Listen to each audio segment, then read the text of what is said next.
Shalom, selamat malam Bapak Ibu yang Tuhan Yesus kasihi. Kita bersama akan memulai kebaktian doa kita pada hari ini. Mari dengan bersukacita kita menaikkan satu pujian bertemu dalam kasih-Nya. Mari saudaraku kita bangkit berdiri, kita menaikkan pujian ini. Bertemu dalam kasih-Nya.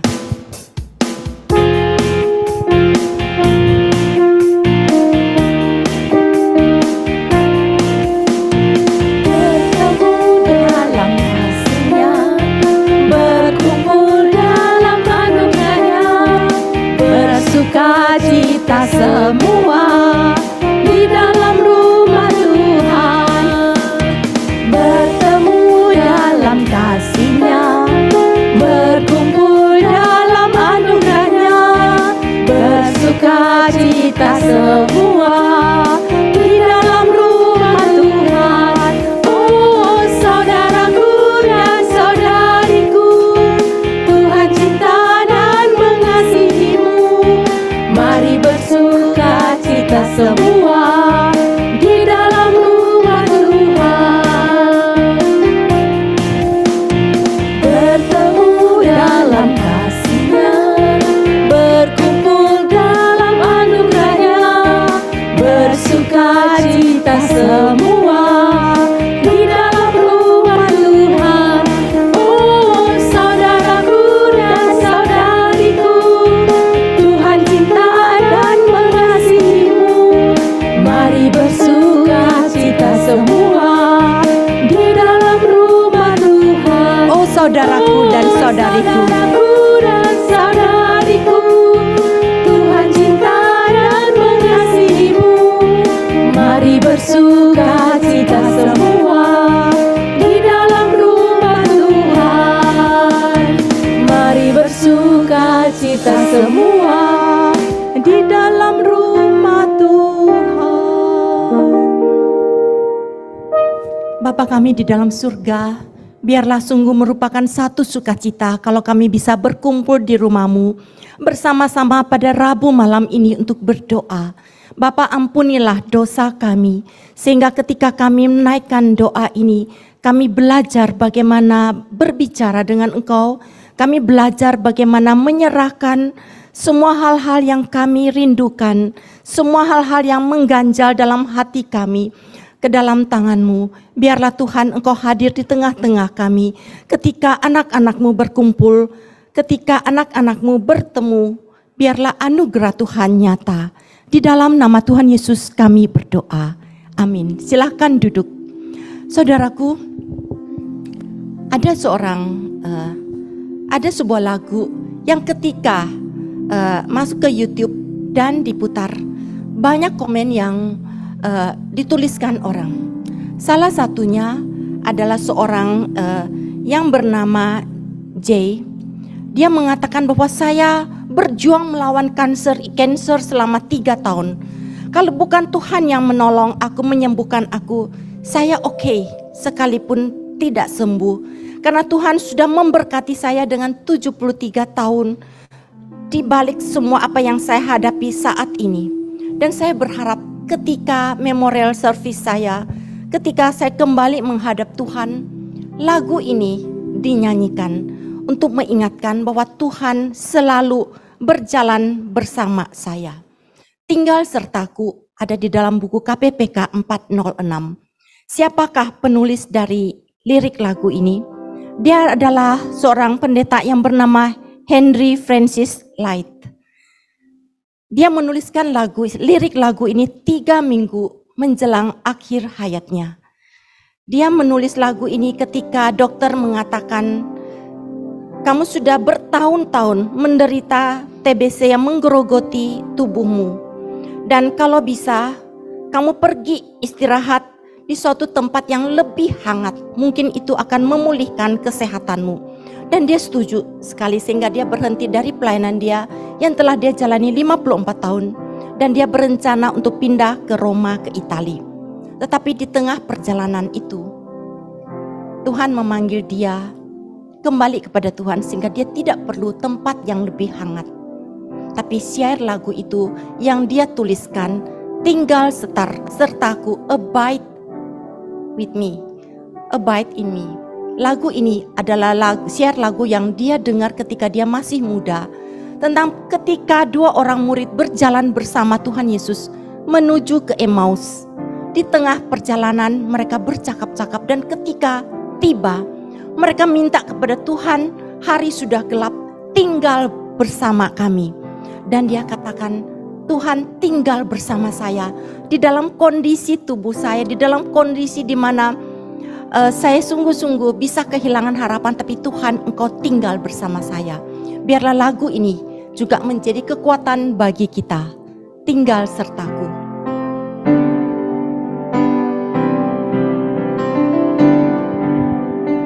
Tinggal sertaku, Tuhan yang kudus. Gelap di sekelilingku, Tuhan tinggallah. Lain pertolongan tiada ku temui. Maha penolong tinggal sertaku. Ayat kedua, aku perlukan dikau. Aku perlukan dikau tiap jam. Dalam cobaan kaulah ku pegang. Siapa penuntun yang setaramu? Siang dan malam tinggal sertaku. Saya rindu ayat ketiga ini juga kita nyanyikan bersama. Berilah salibmu nyata di depan. Tunjukkan jalan yang menuju terang. Fajar menghalau kabut dan mendung. Tuhan, tetap Kau tinggal sertaku. Tetap kau tinggal sertaku.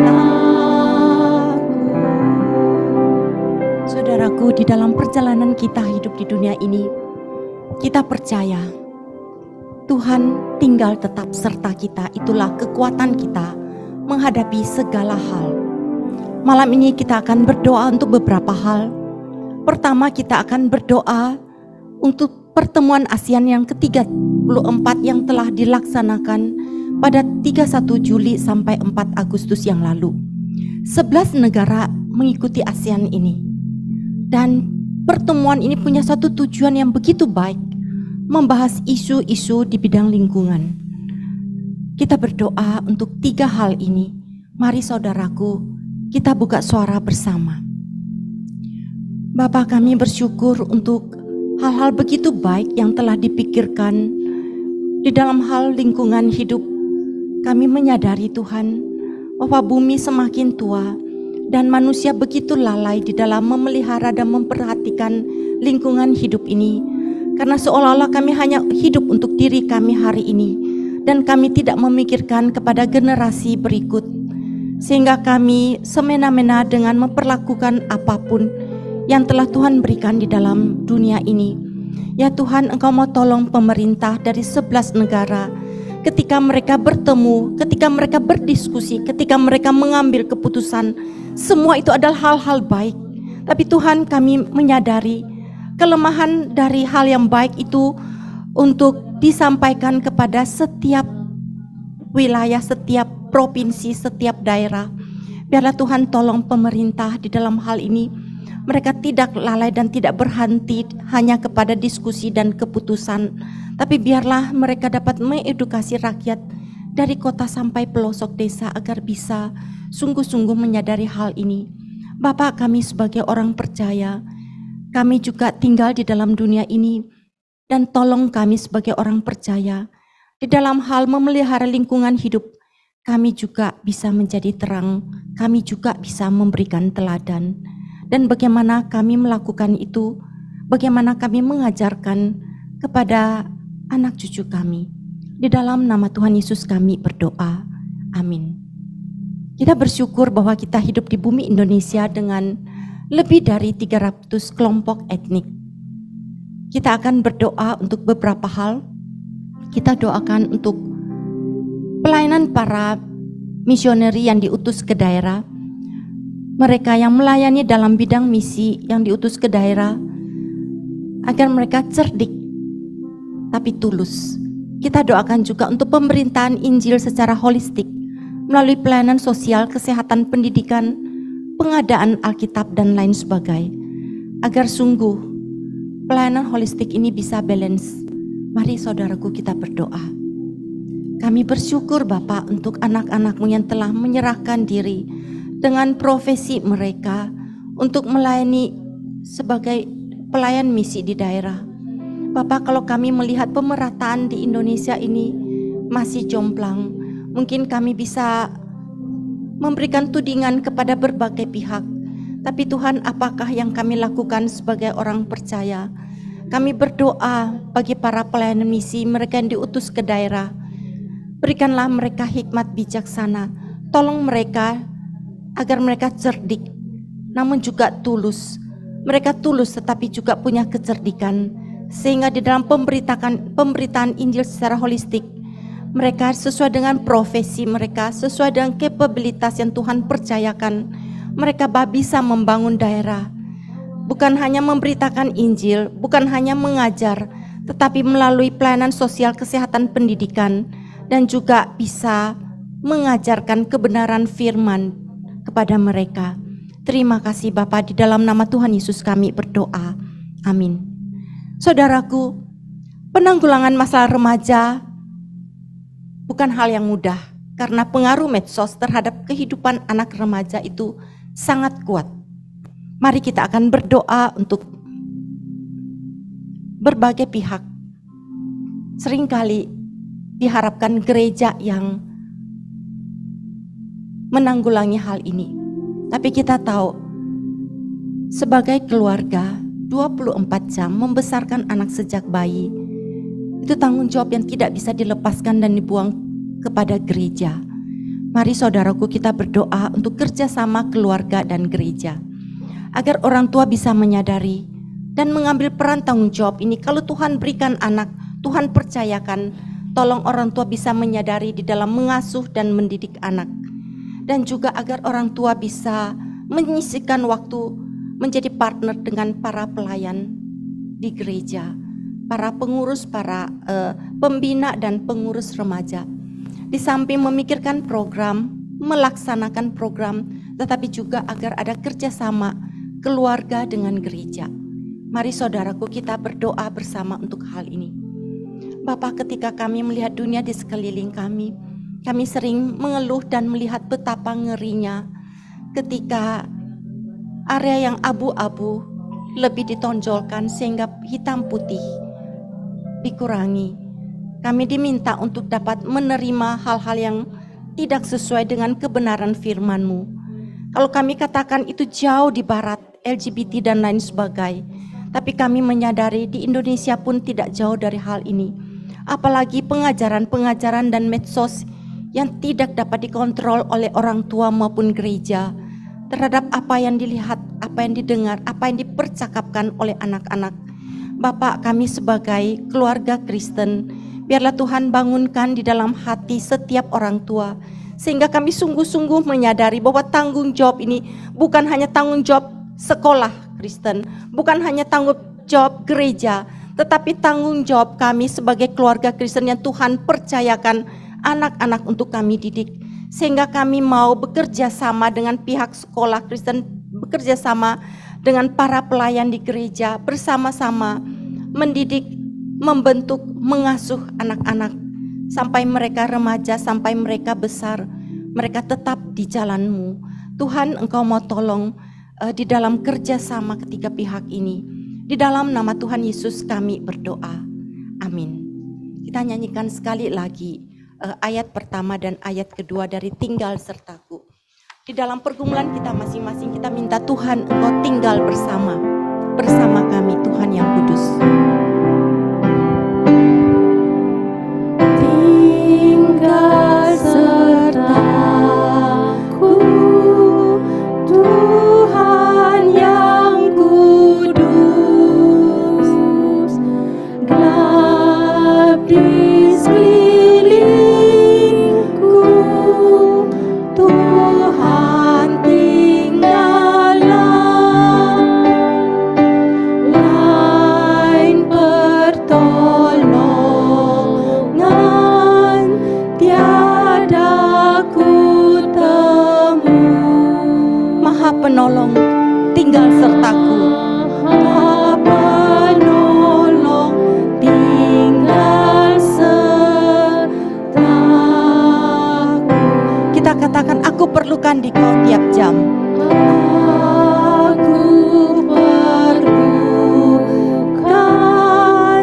Dikau tiap jam. Dalam cobaan, Kaulah ku pegang. Siapa penuntun yang setaramu? Siang dan malam tinggal sertaku. Selanjutnya kita akan berdoa untuk sekolah Kristen yang ada di Indonesia. Kita berdoa baik untuk IPK di bawah naungan Sinode GKY maupun Penabur, Lentra, Dian, UPH dan begitu banyak sekolah Kristen lain yang mungkin kita tahu. Mari kita sebutkan nama mereka. Kita berdoa untuk para pemimpin, yayasan, guru-guru agar selalu ingat akan visi misi sekolah Kristen yang didirikan ini. Kita doakan agar sungguh di dalam sekolah ini pembentukan cara berpikir baik di dalam hal pengetahuan, pembentukan karakter, pembentukan iman itu dapat seimbang. Kita doakan juga untuk para guru agar mereka menyadari panggilan dan tanggung jawab yang tidak mudah di dalam hal mengajar, karena mereka juga dituntut untuk menjadi teladan. Di samping itu mereka juga punya pergumulan pribadi, kebutuhan ekonomi dan lain, tapi biarlah hati mereka selalu ingat akan panggilan ini. Mari saudaraku kita berdoa bersama. Bapa kami dalam surga, kalau kami melihat sekolah-sekolah Kristen yang ada, kami menaikkan syukur Bapa. Engkau telah memberikan visi misi ini yang begitu penting sekali terhadap generasi muda. Kami bersyukur dan kami berdoa untuk pemimpin dari setiap sekolah Kristen yang ada, untuk yayasannya, untuk pembinanya, untuk setiap pengurus dan juga untuk setiap korlok maupun setiap guru yang ada. Bapak, kami menyadari begitu banyak hal yang bisa memudarkan panggilan-Mu ini. Tapi Tuhan, biarlah tolong agar mereka selalu ingat akan visi misi dari sekolah Kristen ini ketika didirikan. Kami juga menyadari tantangan di dalam dunia ini. Biarlah para guru dapat terus advance, membekali diri di dalam hal mengajarkan pengetahuan sesuai dengan bidang yang mereka tekuni, sesuai dengan expertise mereka, dan juga di dalam pembentukan karakter maupun iman. Bapak, kami menyadari setiap guru punya pergumulan pribadi. Engkau mau tolong mereka, sehingga di dalam menjalankan panggilan sebagai guru pun mereka Tuhan tolong. Terima kasih Bapa, di dalam nama Tuhan Yesus, amin. Yang terakhir kita akan berdoa untuk para pengurus. Minggu kemarin kita telah bersama menyaksikan dan telah bersama berdoa bagi para pengurus yang telah diteguhkan. Kita doakan mereka. Mereka butuh support, baik di dalam hal doa, juga kata-kata encouragement, juga perhatian kepada para pengurus ini. Kita doakan semangat, kerjasama, kesatuan hati. Kita doakan agar ketika mereka melayani, seringkali relasi mereka dengan Tuhan itu bisa pudar karena begitu banyaknya kesibukan yang harus dilakukan. Kita doakan mereka untuk kerohanian setiap pengurus yang telah berani mengambil tanggung jawab sebagai pengurus. Kita doakan juga untuk para rohaniwan sebagai pembina agar memiliki teladan dalam relasi dengan Tuhan, dan juga bagaimana kami dapat memperlengkapi setiap pengurus yang ada sehingga mereka lebih skillful dan capable untuk melayani. Dan mari kita buka suara bersama. Bapak, kami bersyukur untuk anak-anak-Mu yang dengan berani memikul dan menerima tanggung jawab sebagai pengurus. Kami menyadari lebih baik kami tidak punya status sebagai pengurus dan sehingga kami tidak harus memiliki satu tanggung jawab. Tapi Tuhan, kami menyadari ketika mereka mengatakan ya dan berjanji di hadapan-Mu, di hadapan jemaat-Mu, mereka sungguh membutuhkan Engkau. Tuhan, topang mereka, terus perbaharui semangat mereka, dan tolong agar di dalam perbedaan karakter yang ada, perbedaan pandangan yang ada, kami bisa tetap menjadi rekan kerja yang bisa bekerja sama dengan memandang kepada Engkau, kepada gereja yang kami layani, agar kami tetap bisa bersama-sama bergandengan tangan untuk membangun jemaat-Mu. Kami juga terus berdoa bahwa setiap kami membutuhkan relasi dengan Engkau. Biarlah Tuhan tolong agar kami berani mengambil satu keputusan untuk memiliki ibadah dengan Engkau setiap hari.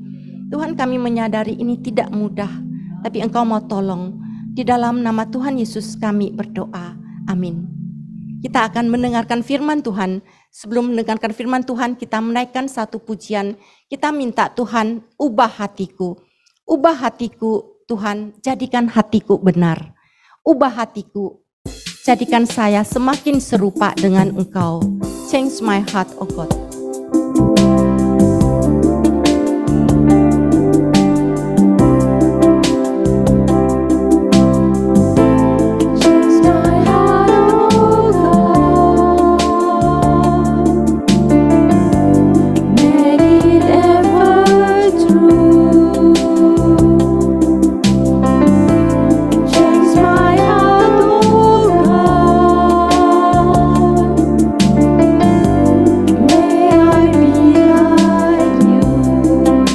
The potter.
Cek.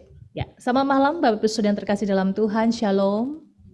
Di tengah-tengah kelelahan kita bersyukur kita masih meresponi panggilan Tuhan hari ini untuk bersama-sama bersekutu, bahkan di-recharge lagi untuk iman dan kerohanian kita. Amin.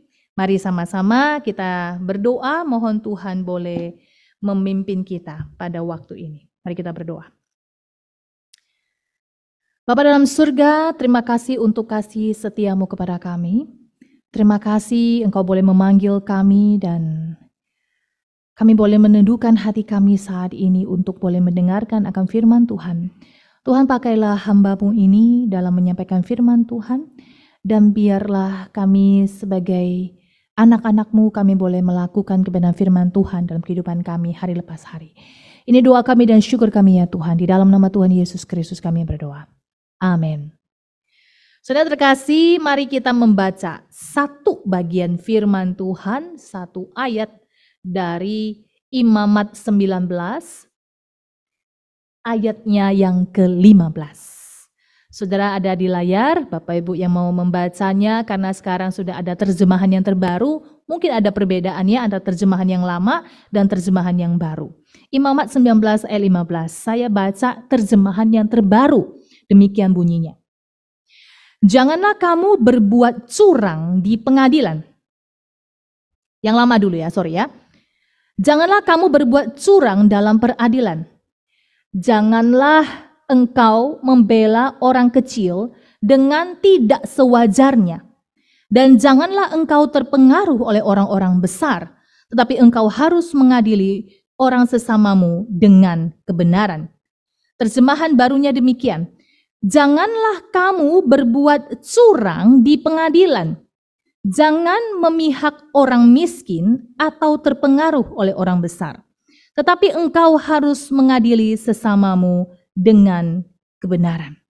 Dan demikian pembacaan firman Tuhan. Berbahagia bagi kita yang membaca, merenungkan, dan memelihara di dalam firman Tuhan dalam kehidupan kita sehari-hari dan dimampukan oleh Roh Kudus untuk melakukannya.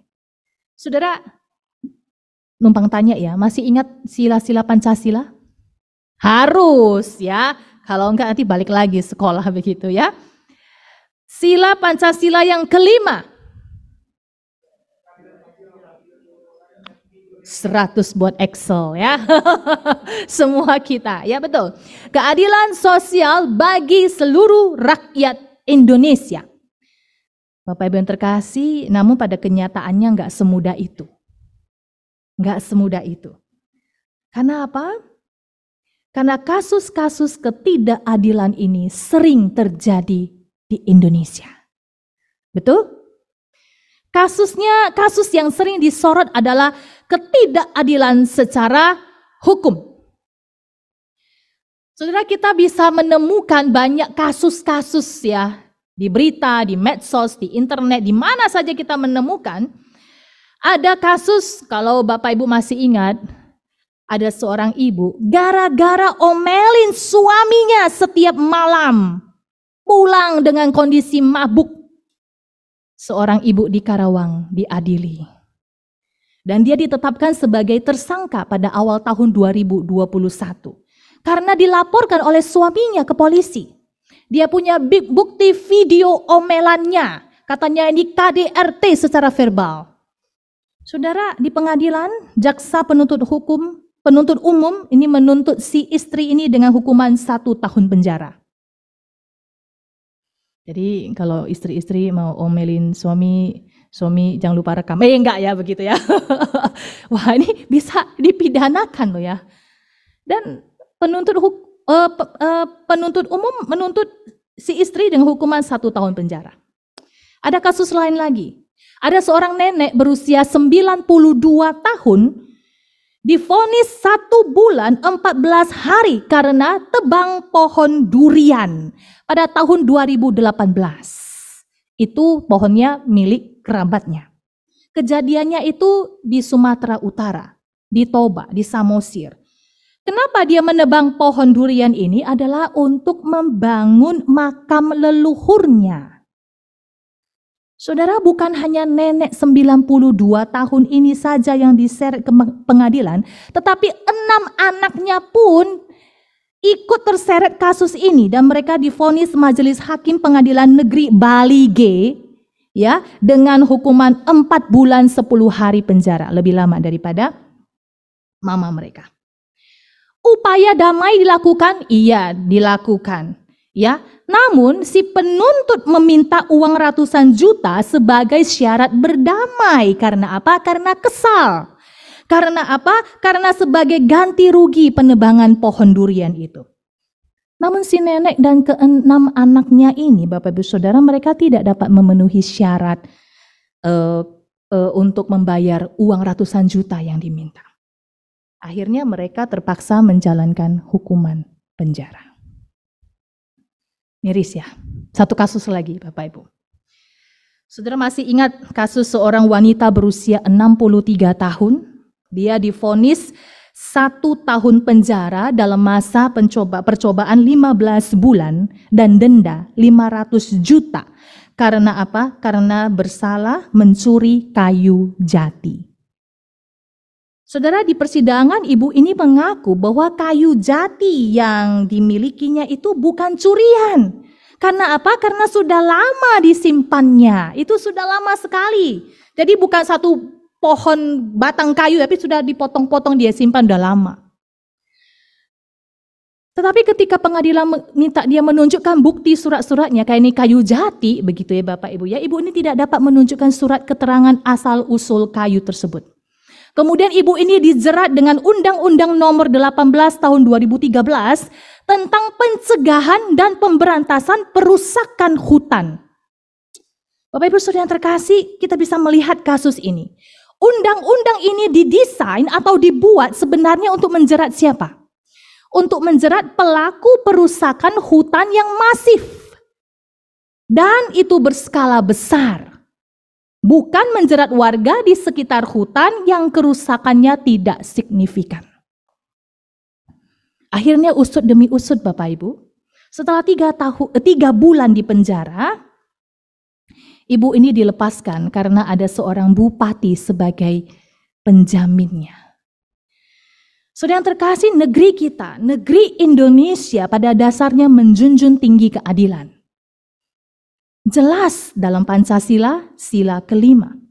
Tetapi pada realisasinya tidak. Banyak contoh dan kasus yang telah terjadi. Sehingga di dalam pengadilan sepertinya sangat lumrah ketika mendengar pernyataan hukum adil bagi mereka yang berduit. Cukup miris bukan? Cukup miris ketika kita mendengarkan pernyataan ini. Sehingga tidak heran Bapak Ibu, seringkali kesalahan-kesalahan kecil yang dilakukan oleh kaum marginal dibalas dengan hukuman berat. Sedangkan kesalahan besar yang dilakukan oleh orang-orang kaya diberi hukuman ringan. Contohnya siapa? Para koruptor. Saudara yang terkasih dalam Tuhan, apa yang dapat kita pelajari dari bagian ini? Imamat 19 ayat yang ke-15. Kita fokus hanya kepada ayat ini. Tadi kita bacakan, janganlah kamu berbuat curang di pengadilan. Jangan memihak orang miskin atau terpengaruh oleh orang besar. Tetapi engkau harus mengadili sesamamu dengan kebenaran. Saudara, ayat ini menarik. Ayat ini menarik. Di ayat ini ada sebuah peringatan, yaitu janganlah kamu berbuat curang di pengadilan. Ya, keadilan itu seringkali diselewengkan untuk kepentingan orang-orang kaya. Namun ada catatannya. Namun juga ada peringatan lainnya bahwa jangan pula keadilan dibelokkan untuk kepentingan-kepentingan orang miskin. Dengan kata lain, ketika kita memberikan hak-hak istimewa khusus baik kepada orang kaya maupun kepada orang miskin, hanya membuat keadilan bagi setiap orang semakin mustahil untuk diwujudkan. Jadi apa sesungguhnya yang disebut adil itu? Kalau kita berbicara mengenai adil, kita harus mulai dari mana? Apakah ukuran-ukuran adil itu? Dan seterusnya. Dan mengapa adil? Karena apa yang adil bagi A belum tentu adil bagi si B. Dan keputusan seorang hakim di dalam pengadilan yang dianggap adil ternyata sering tidak mencerminkan perasaan keadilan masyarakat. Sehingga apa? Sehingga persoalan tentang adil dan keadilan ini tidak habis-habisnya didiskusikan atau dibahas, bukan? Nah, oleh sebab itu malam hari ini ada 3 poin yang mau saya sampaikan kepada Bapak Ibu Saudara sekalian. Poin pertama nanti saya akan membahas singkat saja, yaitu memahami apa itu adil. Apakah ada perbedaan adil dan keadilan? Poin kedua yang akan saya bahas adalah apa kata firman Tuhan soal adil dan keadilan. Dan yang ketiga adalah bagaimana kita melakukan apa yang adil di dalam kehidupan kita sebagai umat Tuhan. Saudara terkasih, kita masuk kepada poin pertama, memahami apa itu adil. Kamus Besar Bahasa Indonesia, saya cari dan di sana dikatakan adil itu punya pengertian sama berat, tidak berat sebelah, tidak memihak. Berpihak kepada yang benar, berpegang pada kebenaran, sepatutnya dan tidak sewenang-wenang. Jadi adil itu seperti menyamaratakan sesuatu tanpa melihat apakah orang itu lebih membutuhkan atau tidak. Itu adil. Apakah ada perbedaan antara keadilan dan adil? Jawabnya ada. Jadi keadilan itu adalah memberikan hal atau memberikan sesuatu kepada seseorang sesuai porsi kebutuhan masing-masing orang tersebut. Jadi saudara, di dalam kehidupan kita sehari-hari kita bisa temukan contoh-contoh adil dan keadilan. Ya, beberapa waktu yang lalu ketika kita masih marak tentang COVID, Bapak Ibu, pemerintah sempat memberikan bantuan sosial kepada masyarakat, bukan? Nah, pernah bansos itu diberikan kepada setiap keluarga tanpa pandang bulu. Dan tanpa melihat apakah keluarga tersebut merupakan keluarga yang sangat membutuhkan bansos atau tidak. Jadi penerima bansos semuanya itu disamaratakan, Bapak Ibu, tidak berat sebelah. Dan terkadang ada keluarga-keluarga yang benar-benar membutuhkan bansos malah tidak kebagian. Nah, itu adil itu. Ya, jadi diberikan kepada setiap keluarga tanpa pandang bulu. Namun dalam bantuan sosial ini, Bapak Ibu, kita bisa melihat bahwa sebenarnya pemerintah tidak teliti terhadap masyarakat yang lebih membutuhkan dan yang masih mampu secara ekonomi. Dan ini pun muncul masalah, di mana masyarakat Indonesia masih kurang memiliki sifat kepedulian antar sesama. Kalau masih mampu secara ekonomi, seharusnya apa yang terjadi? Tidak perlu mengambil hak milik orang lain yang lebih membutuhkan. Harusnya begitu, bukan? Nah, sedangkan contoh sederhana dari keadilan dalam kehidupan sehari-hari adalah soal membayar pajak.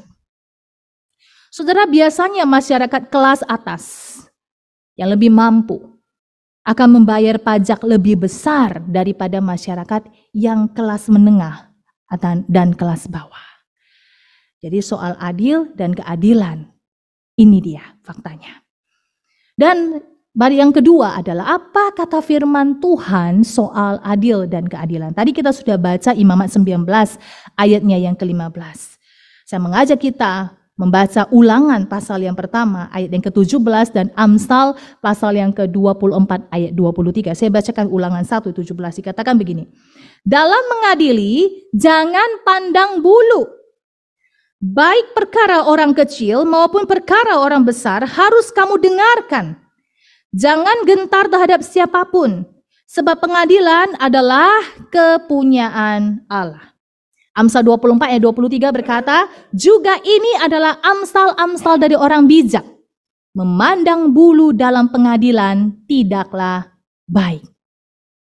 Saudara terkasih, konteks atau pentas yang ditampilkan dalam Imamat 19 ayat yang ke-15, Ulangan 1 ayat 17 dan Amsal 24 ayat 23, konteksnya, pentasnya adalah pengadilan. Sebab apa? Sebab di pengadilan itulah sebuah keadilan direfleksikan. Pengadilan atau mahkamah adalah benteng terakhir yang di dalamnya keadilan dipertahankan. Saudara, tetapi adil dalam konteks ini adalah adil yang dikaitkan dengan kekudusan Allah. Adil adalah refleksi dari keadilan Allah itu sendiri.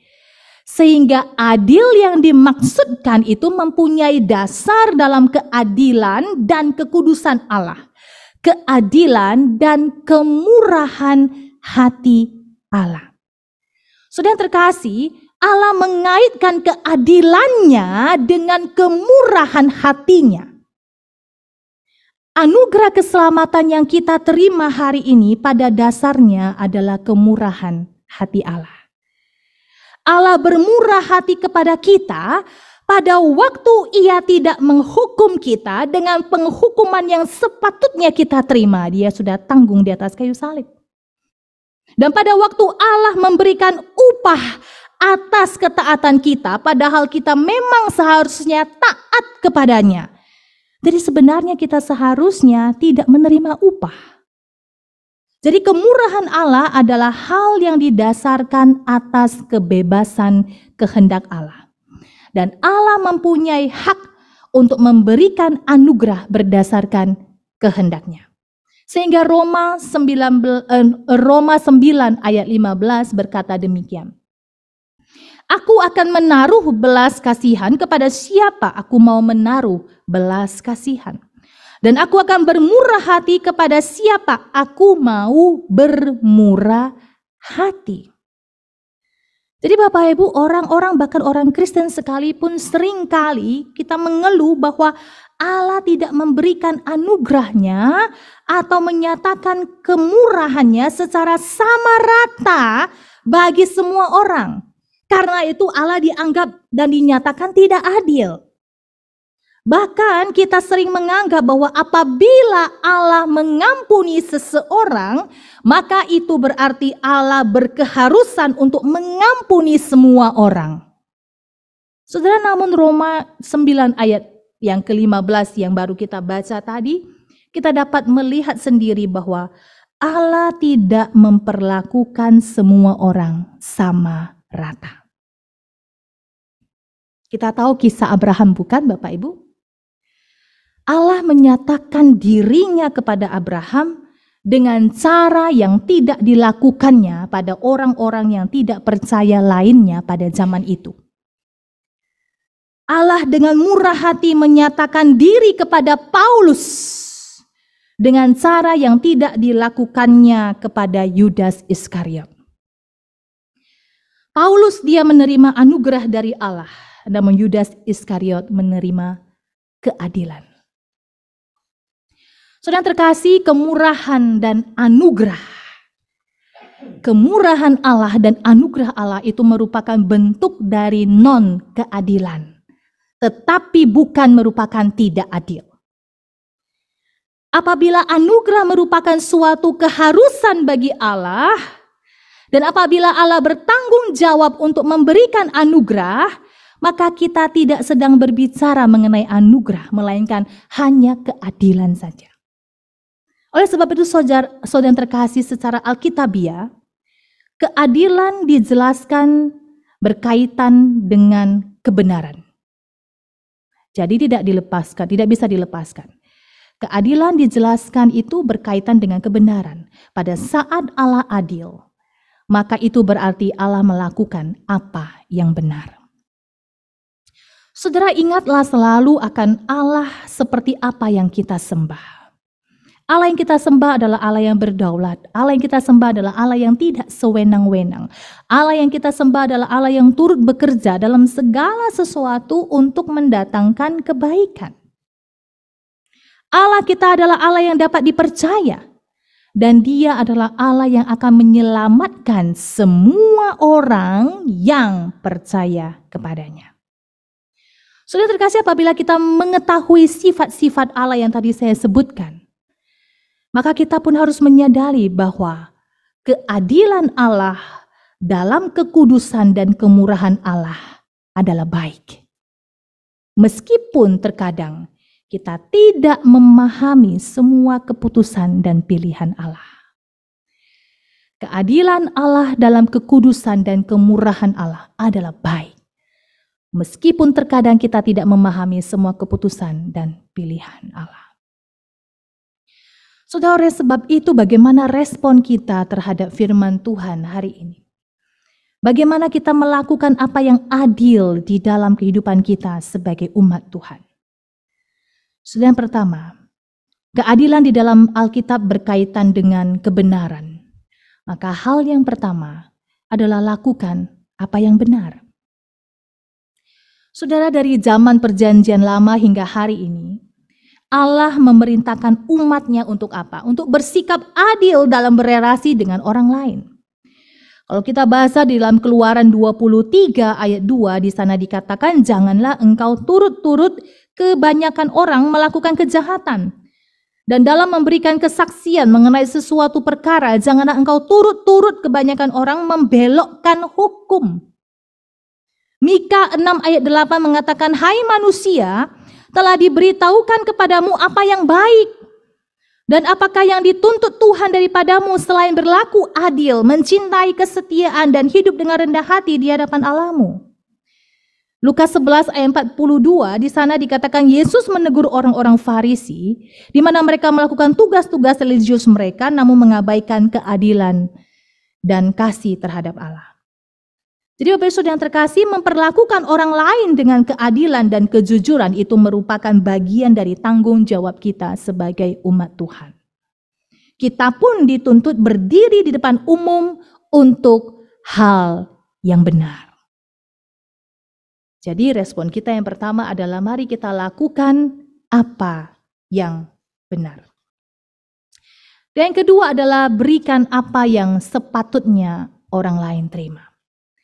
Saudara, seharusnya ada sesuatu dalam diri kita yang merindukan keadilan bagi orang lain, bahkan keadilan bagi diri kita sendiri. Namun ada satu aspek keadilan yang sepenuhnya berada di bawah kendali kita, yaitu apa? Yaitu perlakuan kita terhadap orang lain. Berikan apa yang sepatutnya orang lain terima. Dan yang terakhir adalah jangan pandang bulu. Jangan pandang bulu. Ketika kita pandang bulu, di saat itulah kita tidak mengutamakan kebenaran lagi. Ketika kita pandang bulu, maka kita tidak lagi sejalan dengan Kristus. Karena pandang bulu itu berasal dari pikiran jahat. Pandang bulu merendahkan manusia yang diciptakan Allah menurut gambar dan rupa Allah. Ada motif egosentris yang bertentangan dengan definisi Alkitab tentang kasih. Bahkan pandang bulu menunjukkan kurangnya belas kasihan kepada orang yang kurang beruntung. Dan pandang bulu adalah dosa. Saudara terkasih dalam Tuhan, maka pertanyaan reflektif bagi kita malam hari ini adalah, apakah kita sudah melakukan apa yang adil terhadap sesama kita sesuai dengan kebenaran firman Tuhan? Saudara, biarlah firman Tuhan yang singkat ini boleh menolong kita hari ini merefleksikan. Apakah aku sudah melakukan apa yang adil terhadap sesamaku sesuai dengan kebenaran firman Tuhan? Mari kita berdoa. Bapa di dalam surga, terima kasih untuk malam hari ini. Tuhan, kiranya Engkau turut bekerja di dalam hati kami. Ketika hidup kami mau seturut dengan apa yang Tuhan mau. Melalui firman Tuhan hari ini kami diingatkan untuk melakukan apa yang benar. Kami juga diingatkan Tuhan, supaya di dalam kehidupan kami memberikan apa yang sepatutnya orang lain terima. Dan kami tidak pandang bulu. Tuhan, terima kasih. Karena kasih dan penyertaan-Mu, karena kasih dan pengorbanan-Mu di atas kayu salib juga. Itulah yang menyelamatkan kami. Terima kasih Tuhan, Engkau tidak memandang siapa kami. Engkau tahu kami orang berdosa, namun Tuhan dengan kasih-Mu Engkau datang menyelamatkan kami. Terima kasih Tuhan, Kau mati di atas kayu salib bagi kami orang-orang berdosa. Oleh sebab itu hari ini Tuhan ajari kami untuk boleh memelihara firman Tuhan dalam hidup kami dan boleh menjadi pelaku-pelaku kebenaran firman Tuhan. Roh Kudus bekerja dalam hati kami dan tolonglah kami. Dalam nama Tuhan Yesus Kristus kami berdoa. Amin. Saya serahkan kepada Musa.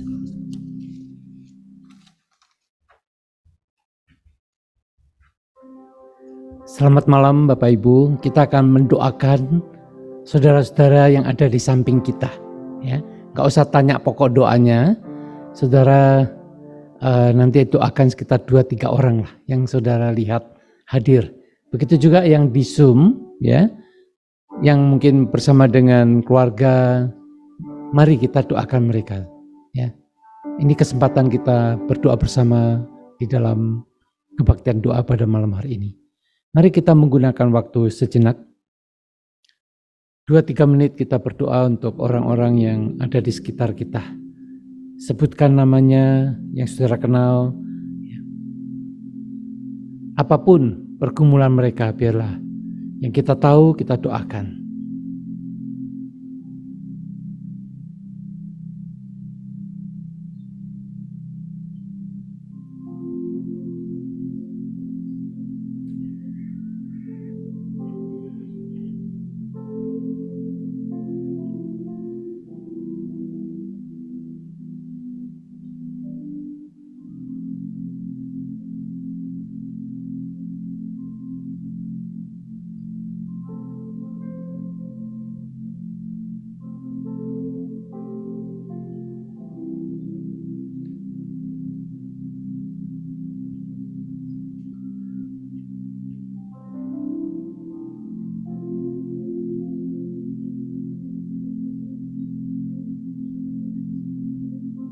Bapa di surga, kami datang ke hadapan-Mu. Kami menyerahkan untuk jemaat kami yang saat ini dalam kondisi lemah tubuh, sakit. Kami teringat untuk Bapak Suhardi, Bapak dari Ibu Jenny Megawati. Kiranya Tuhan Kau topang, Kau sembuhkan akan Pak Suhardi. Kami teringat juga untuk Ibu Asyu, juga di dalam kelemahan tubuhnya, sakit penyakitnya, Tuhan juga sembuhkan, Tuhan pulihkan, Tuhan beri kekuatan. Juga untuk Ibu Helen Darmawan, Tuhan juga topang. Kami menyerahkan ya Tuhan untuk jemaat kami yang harus cuci darah, untuk Pak Ayung, untuk Ibu Ganliansin, untuk Ibu Hendrawati. Tuhan, biarlah Engkau senantiasa menyediakan untuk kebutuhan cuci darah ini. Baik rumah sakit, alat, semua Tuhan kuduskan. Mampukan untuk terus bisa beraktivitas meskipun harus dengan kondisi pasca cuci darah. Kami percaya Tuhan akan menolong. Terima kasih Tuhan, kami juga menyerahkan mereka yang sedang di dalam kedukaan, Tuhan hibur kuatkan. Terima kasih malam ini Tuhan, kami hadir bersama di dalam persekutuan doa pada malam hari ini. Semua adalah karena anugerah Tuhan yang memampukan kami untuk boleh datang berdoa bersama. Terpujilah Engkau Tuhan, biarlah Engkau juga hadir memberkati setiap kami. Kiranya berkat dari Allah Tritunggal, Allah Bapa, Tuhan Yesus Kristus, dan Allah Roh Kudus memberkati saudara dengan kasih karunia-Nya yang melimpah dan juga memberikan pertolongan, penghiburan, serta damai sejahtera yang dari surga kepada saudara, mulai dari sekarang sampai selama-lamanya. Amin. Mari kita bangkit berdiri, kita nyanyikan Bapa terima kasih. Bapa terima kasih.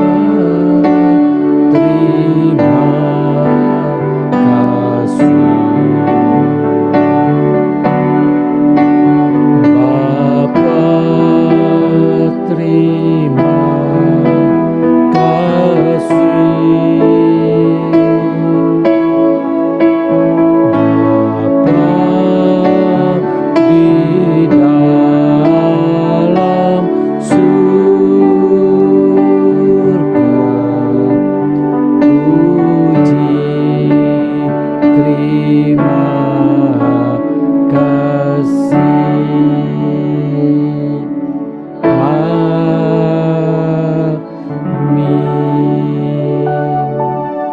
Silakan duduk, kita teduh.